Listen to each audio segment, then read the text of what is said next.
দর্শক, তৃতীয় ওয়ানডে বেশ কিছু পরিবর্তন নিয়ে কঠিন শক্তিশালী একাদশ ঘোষণা করলো বাংলাদেশ। দর্শক, বিস্তারিত জানতে হলে ভিডিওটি না টেনে একেবারে শেষ পর্যন্ত দেখুন। টানা দুটি ম্যাচ হেরে তৃতীয় ওয়ানডে ঘুরে দাঁড়াতে ব্যাটিং ও বোলিং লাইন আপে পরিবর্তন হবে। বারবার সুযোগ পাওয়ার পরেও ব্যর্থ লিটন, তাই লিটন বাদ।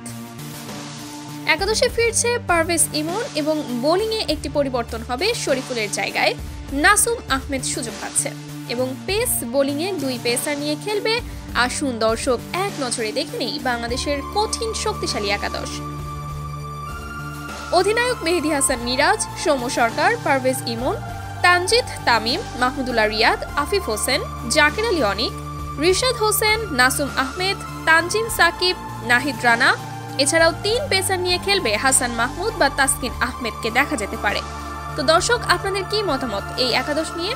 এই একাদশ নিয়ে কি বাংলাদেশ জিততে পারবে?